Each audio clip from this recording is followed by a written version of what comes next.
Hello दोस्तों, I welcome you all to Rahul Sharma education. दोस्तों, NCERT की क्लास 7 की हिस्ट्री की किताब को हम कवर कर रहे थे। इसमें अभी तक हमने 3 चैप्टर को कवर कर लिया था और लास्ट चैप्टर में हमने दिल्ली सल्तनत के बारे में पढ़ा था। आज के सेशन में हम चौथा चैप्टर जो कि मुगलों से रिलेटेड है, इस चैप्टर को हम कवर करने वाले हैं। और इस चैप्टर में जितनी बातें इस किताब में दी हुई है उससे कहीं ज़्यादा बातें मैं आपसे आपको बताने वाला हूँ। तो आप मेरे साथ जुड़े रहिए, और अगर अभी तक आपने इस वीडियो को लाइक नहीं किया है तो सबसे पहले लाइक कर दीजिए। और अगर अभी तक आपने मेरे चैनल को सब्सक्राइब नहीं किया है तो आप मेरे चैनल को सब्सक्राइब कर लीजिए, ताकि जब भी मैं कोई वीडियो अपलोड करूँ तो तुरंत उसका उसका नोटिफिकेशन आपको मिल जाए। तो दोस्तों, मुगलों के बारे में हम बात करते हैं। देखिए दोस्तों, मध्यकाल में किसी भी शासक के लिए, चाहे वो किसी भी वंश का रहा हो, किसी भी धर्म का रहा हो, किसी भी शासक के लिए भारतीय उपमहाद्वीप पर शासन कर पाना बहुत मुश्किल काम था। और इसके पीछे कारण ये था कि भारतीय उपमहाद्वीप में जब आप एक क्षेत्र से दूसरे क्षेत्र की तरफ जाते हैं तो वहाँ लोगों और उनकी संस्कृतियों में बहुत ज़्यादा विविधताएं हैं। तो इतनी सारे विविधता वाले लोगों के समूह को एक साथ एक शासन के डोर में बांधना बहुत मुश्किल काम होता है। दिल्ली के सुल्तानों ने भी ये कोशिश की थी, और उन्होंने केवल छोटी अवधि के लिए ही एक साम्राज्य की स्थापना की थी। अपने मैंने आपको बताया पिछले चैप्टर में कि जब वो दक्षिण की तरफ कूच करते थे, दक्षिण की तरफ नियंत्रण का प्रयास करते थे, तो उधर बंगाल स्वतंत्र हो जाता था। वो किसी और क्षेत्र पे नियंत्रण करना चाहते तो उसके बदले जो दूसरा क्षेत्र था वो स्वतंत्र होने की कोशिश करता। लेकिन अपने सारे पूर्ववर्तियों के विपरीत में मुगलों ने एक ऐसे साम्राज्य की स्थापना की जिसने संपूर्ण महाद्वीप पर अधिकार प्राप्त कर लिया। हम देखते हैं कि 16वीं सदी में इन्होंने अपने शासन का विस्तार दिल्ली और आगरा से करके 17वीं सदी में संपूर्ण महाद्वीप पर कर लिया। उन्होंने बहुत सारे ऐसे प्रशासन के ढांचे स्थापित किए। उन्होंने शासन संबंधी ऐसे विचार स्थापित किए जो आज भी, और उसके जो मुगलों के बाद शासक आए उनके लिए भी एक राजनीतिक धरोहर के रूप में काम कर रहा था। आप देखते हैं कि आज भारत के प्रधानमंत्री प्रत्येक स्वतंत्रता दिवस पे लाल किले की प्राचीर से हमारे तिरंगे को फहराते हैं। ये लाल किला दोस्तों उन्हीं मुगल शासकों का निवास स्थान है।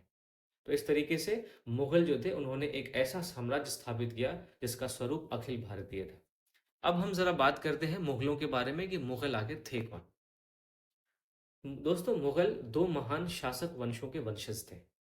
आप देखेंगे कि वो माता की तरफ से मंगोलों के उत्तराधिकारी थे। जो चंगेज खान था, उनकी उनकी बहन या उनके तरफ से, वो अपनी माता की तरफ से वो चंगेज खान से जुड़े हुए थे। वहीं अपने पिता की तरफ से वो आप जो शासक था तैमूर, उनके तरफ से जुड़े हुए थे। तो ये पिता की तरफ से तैमूर के वंशज थे और माता की तरफ से चंगेज खान के वंशज थे। लेकिन मुगलों ने अपने आप को मंगोल कहलवाना पसंद नहीं किया, क्योंकि चंगेज खान से बहुत सारे लोगों का नरसंहार जुड़ा हुआ।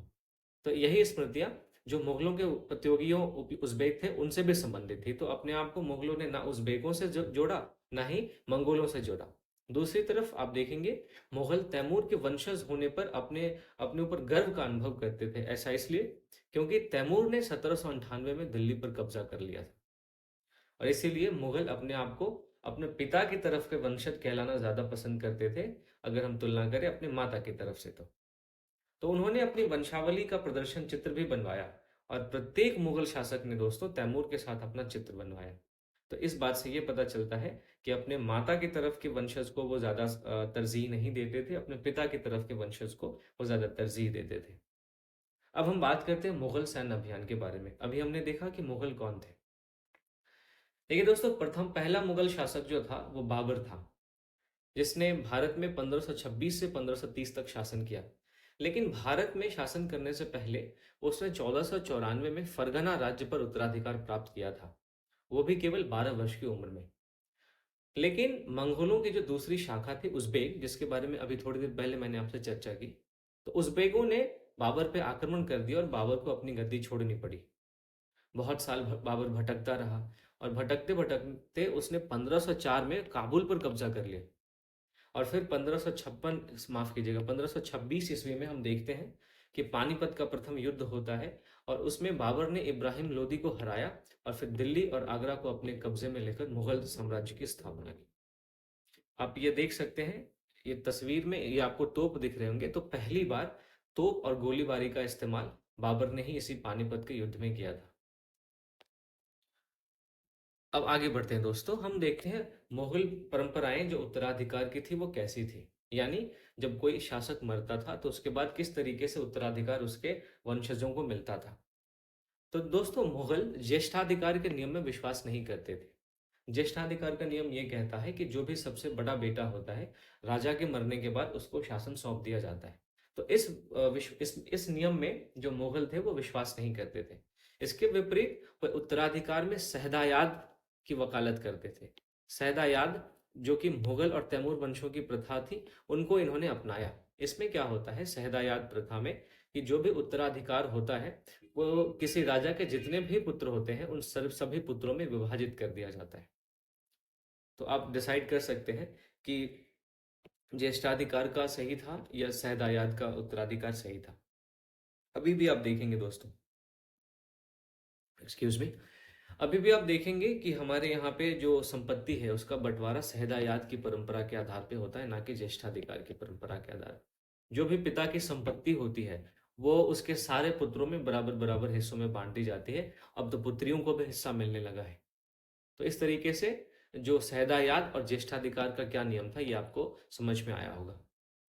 अब मुगलों का अन्य शासकों के साथ कैसा संबंध था। दोस्तों, जब मुगल पूरे भारतीय उपमहाद्वीप पर शासन कर रहे थे तो ऐसा नहीं था कि इस पूरे उपमहाद्वीप के हर क्षेत्र पे इनका नियंत्रण था। कई ऐसे शासक थे जो मुगलों के खिलाफ प्रतिरोध प्रतिरोध व्यक्त कर रहे थे। इनमें आप राजपूतों को देखेंगे और भी कई सारे शासक थे जिन्होंने मुगलों को चुनौती दी। तो हम देखते हैं कि मुगलों का अन्य शासकों के साथ किस तरीके का संबंध था। देखिए, मुगलों ने लगातार उन शासकों के खिलाफ अभियान किए जिन्होंने मुगलों की सत्ता को स्वीकार करने से इनकार कर दिया। जब मुगल बहुत ज्यादा शक्तिशाली हो जाते हैं तो बहुत सारे शासकों ने अपने मन से उनकी सत्ता स्वीकार कर ली। लेकिन जैसे इसका एक उदाहरण आप देखेंगे, राजपूत शासक। लेकिन बहुत सारे ऐसे भी राजपूत शासक थे जिन्होंने कि मुगल की सत्ता को स्वीकार करने से इनकार किया। अब जैसे एक एग्जाम्पल यहाँ पे है कि जो मुगल घराने में राजपूत ने अपनी पुत्रियों का विवाह करके उच्च पद प्राप्त किया। तो ये राजपूतों ने बिना किसी प्रतिरोध के मुगलों की सत्ता स्वीकार कर ली। लेकिन कुछ ऐसे भी राजपूत थे जिन्होंने मुगलों की सत्ता को स्वीकार करने से इनकार कर दिया, और इनमें आप देखेंगे मेवाड़ के सिसोदिया राजपूत। लेकिन चूंकि मुगल के पास बहुत बड़ी सेना थी, उनके पास जो सैन्य तकनीक होती है वो बहुत ही ज्यादा अपडेटेड थी, तो उन्होंने सिसोदिया राजपूतों को हरा दिया। और जब सिसोदिया राजपूत हारे तो मुगलों ने उनके साथ बहुत ही सम्माननीय व्यवहार किया। यानी उनको हराने के बाद भी उनकी बेइज्जती नहीं की, उनको अपमानित नहीं किया, और उनको उनकी जागीरें वतन जागीर के रूप में वापस कर दी। यानी जब मुगलों ने राजपूतों, स्पेशली सिसोदिया राजपूतों को जब हराया तो उन्होंने उनकी जागीर वतन जागीर के रूप में वापस कर दी। अब वतन जागीर कहने का मतलब होता है कि जिस क्षेत्र पे वो राजपूत राजा शासन कर रहा था उस क्षेत्र पे वो अभी भी शासन करेगा, लेकिन ये राजपूत राजा जो है वो मुगल साम्राज्य के अधीन होगा। ठीक है, ये आप ध्यान में रखेंगे। तो इसी को हम वतन जागीर कहते हैं। यानी राजपूत सरदारों को मिलने वाली ऐसी जागीर जिसपे स्वायत्तता तो है राजपूत सरदारों को, लेकिन उस पूरे जागीर पे जो अंतिम नियंत्रण होता था वो मुगल सम्राट का होता था। अब इससे वतन जागीर देने से क्या हुआ, देखिए। वतन जागीर देने से बहुत सारे राजपूत मुगलों के समर्थक बन गए, लेकिन ऐसे राजपूत सरदारों पर हमेशा नियंत्रण रखना बहुत मुश्किल काम था। ठीक है, अब हम बात करते हैं मनसबदार और जागीरदार के बारे में। दोस्तों, एक बारी फिर से मैं आपको रिकैप करवाता चलता हूं ताकि आप भटके ना। सबसे पहले हमने देखा कि मुगल कौन थे। ठीक है, हमने देखा कि मुगल अपने माता की तरफ से चंगेज खान के वंशज थे, वहीं अपने पिता की तरफ से तैमूर के वंशज थे। हालांकि उन्होंने तैमूरी वंशज को चंगेज खान के वंशज के ऊपर प्रेफरेंस दिया। फिर हमने मुगल सैन्य अभियान के बारे में पढ़ा कि किस तरीके से बाबर ने 1556 ईस्वी में, माफ कीजिएगा, पानीपत के प्रथम युद्ध में इब्राहिम लोदी को हराया और दिल्ली और आगरा पर अधिकार करके मुगल साम्राज्य की स्थापना कर दी। फिर उसके बाद हमने मुगलों की जो उत्तराधिकार की परंपराएं थी उसको उसको हमने देखा। इसमें हमने दो प्रकार की परंपरा देखी, एक था ज्येष्ठाधिकार, दूसरा था सहदायाद। हमने इन दोनों के बीच का डिफरेंस देखा। फिर हमने देखा कि मुगलों के अन्य शासकों के साथ कैसे संबंध थे। हमने देखा कि अधिकतर शासक तो मुगलों की सत्ता को देखते हुए, मुगलों की शक्ति को देखते हुए उनके सामने सरेंडर कर देते थे। लेकिन जिन्होंने नहीं किया, उनको पराजित करने के बाद भी मुगलों ने उनको अपमानित नहीं किया, बल्कि उनको वतन जागीर के रूप में उन्हीं का क्षेत्र देकर उनको अपना समर्थक बना लिया। हालांकि ऐसे सरदार ज्यादा समय तक मुगलों के नियंत्रण में नहीं रह पाते। जैसे ही मुगल कमजोर होते, वो अपने क्षेत्र पर दोबारा अपना नियंत्रण स्थापित करने की कोशिश करते और मुगल साम्राज्य की प्रभुसत्ता से बाहर आने की कोशिश करते। अब हम बात करने वाले हैं मनसबदार और जागीरदार के बारे में। तो दोस्तों, हम देखते हैं कि जब मुगल साम्राज्य की स्थापना केवल दिल्ली और आगरा पर नियंत्रण से हुई थी, उसके बाद मुगलों ने पूरे उपमहाद्वीप में अपने साम्राज्य का विस्तार किया। और जब साम्राज्य बड़ा हो जाता है, तो प्रशासन में भी जटिलता आने लग जाती है, प्रशासन करना मुश्किल हो जाता है। तो मुगलों ने अपने प्रशासन में ऐसे समूहों को भी नियुक्त करना आरंभ कर दिया, जो कि अलग-अलग सामाजिक पृष्ठभूमि से आते थे।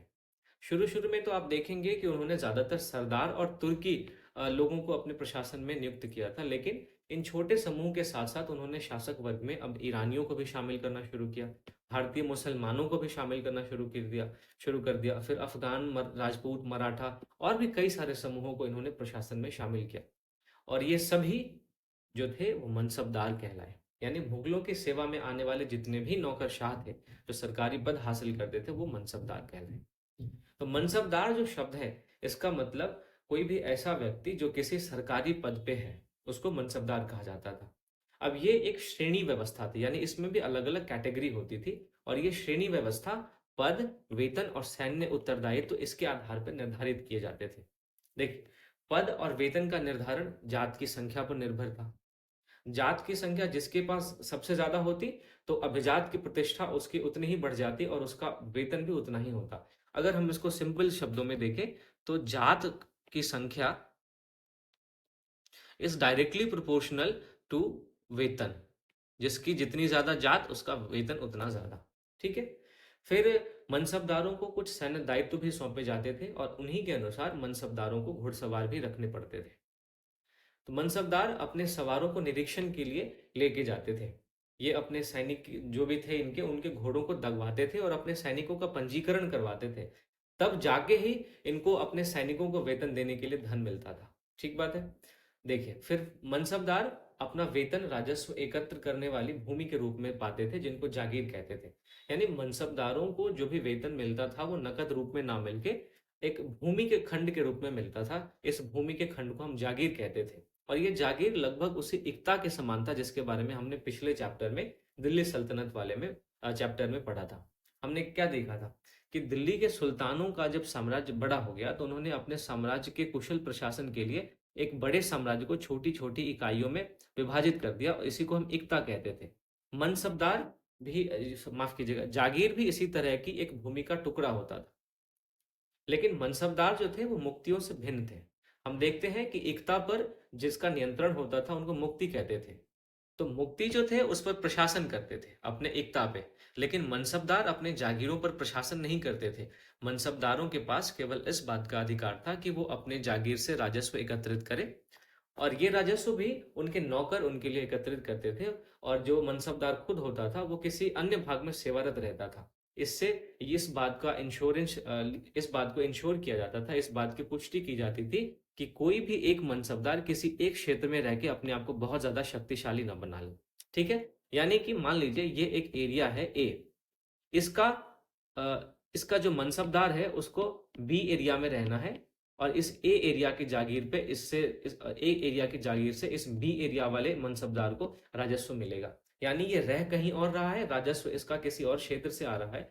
तो जब ये कहीं और रहेगा, राजस्व इसका कहीं और से आएगा, तो इस बी वाले मनसबदार का बहुत ज्यादा कंट्रोल ए वाले एरिया पे नहीं हो पाएगा। तो इस तरीके से जो मुगल साम्राज्य है वो इस बात की पुष्टि करते रहते थे कि कोई भी मनसबदार इतना ज्यादा शक्तिशाली ना हो कि वो मुगल साम्राज्य को ही चुनौती दे दे। अकबर के शासनकाल में हम देखते हैं कि इन जागीरों का बहुत ही सावधानी पूर्वक आकलन किया जाता था और इस बात को इंश्योर किया जाता था कि जो मनसबदार का वेतन है वो उसको मिलने वाले राजस्व के बराबर रहे। यानी कि किसी नाम के मनसबदार को मान लीजिए इसका वेतन है 100 रुपए।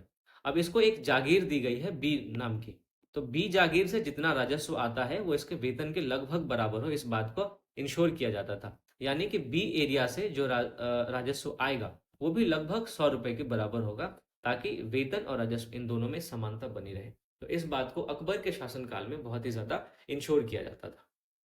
लेकिन औरंगजेब के शासनकाल तक पहुंचते पहुंचते हम देखते हैं कि स्थिति बहुत बदल जाती है।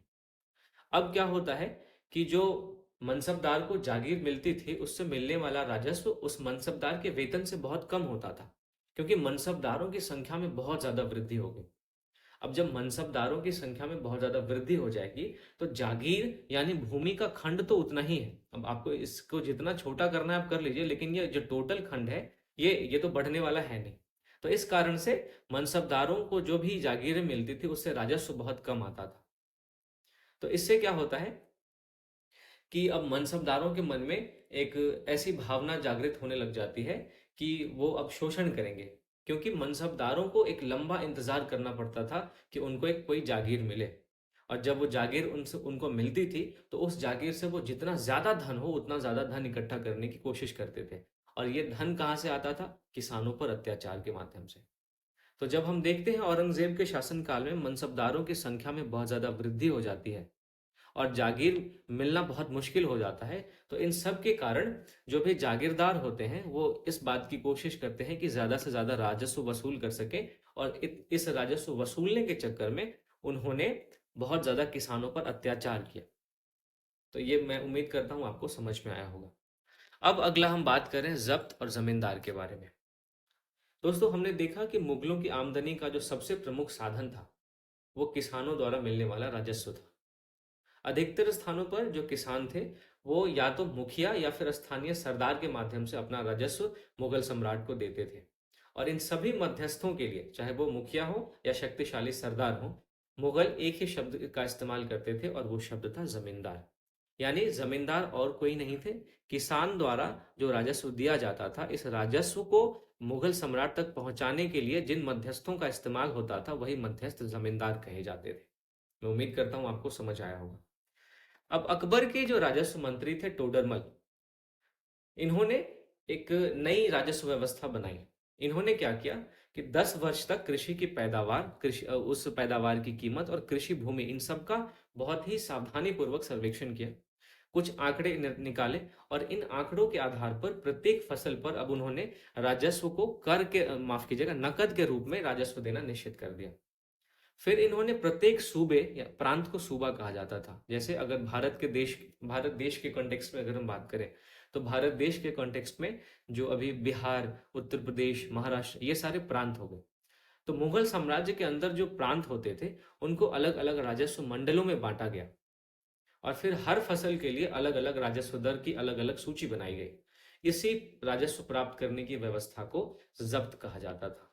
मैं उम्मीद करता हूं आपको समझ में आया होगा। इसको अगर मैं सामान्य शब्दों में या साधारण शब्दों में बताऊं तो जब्त एक ऐसी राजस्व प्राप्त करने की व्यवस्था थी जिसमें कृषि की पैदावार और उसकी कीमतों के आधार पर राजस्व को नकद रूप में निर्धारित किया गया था और हर फसल के लिए अलग अलग राजस्व की दर तय की गई थी। इसी राजस्व प्राप्त करने की व्यवस्था को जब्त कहा जाता था। तो जब्त और जमींदार हमने देखा। फिर हम देखते हैं कि ये व्यवस्था उन स्थानों पर प्रचलित थी, यानी जब्त की जो व्यवस्था थी वो उन स्थानों पर प्रचलित थी जहां पर मुगल प्रशासनिक अधिकारी भूमि का अच्छे से निरीक्षण कर सकते थे और भूमि का ढंग से हिसाब रख सकते थे। अब गुजरात और बंगाल जैसे प्रांतों में ऐसा संभव नहीं हो पाया, क्योंकि आप देखेंगे दिल्ली से गुजरात और बंगाल जैसे प्रांतों की बहुत दूरी है। तो मुगल प्रशासनिक अधिकारी इस भूमि पर ढंग का निरीक्षण नहीं रख पाते थे, तो इसलिए गुजरात और बंगाल जैसे प्रांतों में जब्त जो व्यवस्था थी ये संभव नहीं हो पाई। फिर हम देखते हैं कुछ क्षेत्रों में तो जमींदार इतने शक्तिशाली थे कि मुगल प्रशासकों द्वारा शोषण किए जाने की स्थिति में वे विद्रोह भी कर सकते थे। हम देखते हैं कि कभी कभी एक ही जाति के जमींदार और उसी जाति के किसान, इन दोनों ने मिलकर मुगल सत्ता के खिलाफ विद्रोह कर दिया था। आप 17वीं शताब्दी के आखिर से बहुत सारे ऐसे किसान विद्रोह के बारे में पढ़ेंगे जिन्होंने मुगल साम्राज्य के अस्तित्व को चुनौती दे दी। तो मैं उम्मीद करता हूं दोस्तों जब्त और जमींदार जो है ये आपको समझ में आया होगा। अब यहाँ पे दोस्तों कुछ स्लाइड्स दिए हुए हैं। इसमें एक तो अकबरनामा और आईने अकबरी के बारे में चर्चा है। मैं यहाँ पे आपको ये बता देता हूँ। जो आईने अकबरी है उस अबुल फजल ने लिखा था। अबुल फजल अकबर का करीबी मित्र भी था और दरबारी भी था। तो अकबर ने इसको अपने शासनकाल का इतिहास लिखने का आदेश दिया था। तो अबुल फजल ने जो अकबरनामा लिखा ये 3 जिल्दों में लिखा गया था। इसको आप 3 पार्ट मान सकते हैं, ठीक है। अभी भी देखते हैं मूवी जो है जैसे KGF 1, KGF 2 ऐसे करके पार्ट बनती है ना, तो मूवी का जो स्क्रिप्ट अलग अलग पार्ट में लिखा जाता है। उसी तरीके से आप समझ सकते हैं कि अकबर के शासनकाल का इतिहास 3 अलग अलग पार्ट्स में लिखा गया था। पहले पार्ट में अकबर के पूर्वजों का बयान, दूसरा पार्ट जो है वो अकबर के शासनकाल में कौन कौन सी महत्वपूर्ण घटनाएं घटी उसके बारे में बताता है। और जो तीसरा पार्ट है वो आईने अकबरी है, यानी आईने अकबरी अकबरनामा का ही पार्ट है और अकबरनामा का तीसरा पार्ट है। ठीक है। आईने अकबरी में अकबर के प्रशासन के बारे में, अकबर के घराने के बारे में, अकबर की सेना के बारे में, अकबर के राजस्व के स्रोतों के बारे में, अकबर के साम्राज्य के भूगोल के बारे में कि किस जगह पे किस क्षेत्र का नियंत्रण अकबर ने किया था, है ना, उन सब का ब्यौरा मिलता है। और आईने अकबरी में इस ये भी महत्वपूर्ण बात है कि इसमें समकालीन भारत के जो लोग थे उनकी परंपराओं का, उनके संस्कृतियों का भी बहुत अच्छे से वर्णन किया गया है। और आईने अकबरी का सबसे रोचक आयाम क्या है दोस्तों, कि जितने भी फसल होते थे उन सारे फसलों का और राजस्व का जो सांख्यिकीय विवरण दिया गया है, यानी कि नंबर के साथ बताया गया है कि किस फसल की कितनी पैदावार होती थी, किस क्षेत्र से कितना राजस्व आता था। तो ये एक बहुत ही रोचक आयाम है अकबर की आईने अकबरी का। अब यहाँ पे जहांगीर के दरबार पर नूरजहां का प्रभाव बताया गया है दोस्तों। मेहरुन्निसा ने 1611 में जहांगीर से विवाह किया था और उसे नूरजहां का खिताब मिला था। तो मेहरुन्निसा को ही नूरजहां कहते थे। नूरजहां हमेशा ही जहांगीर के प्रति वफादार रही थी और ये समय समय पर जहांगीर को सहयोग भी करती थी।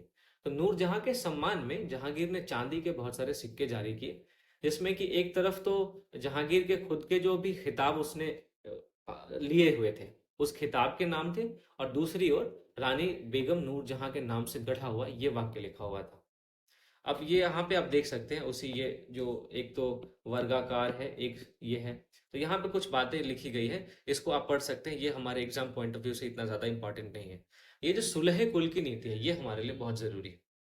अकबर की सुलह कुल की नीति का उसके पुत्र जहांगीर ने इस प्रकार वर्णन किया है। देखिए, ईश्वरीय अनुकंपा के विस्तृत आंचल में सभी वर्गों और सभी धर्मों के अनुयायियों की एक जगह है। इसलिए उसके विशाल साम्राज्य में, जिसकी चारों ओर की सीमाएं केवल समुद्र से ही निर्धारित होती है। अब देख रहे हैं किस तरीके से भूगोल को बताया जा रहा है।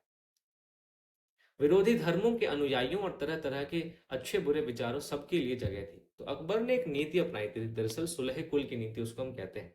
उसमें सभी तरह के लोगों को शामिल होने की अनुमति थी।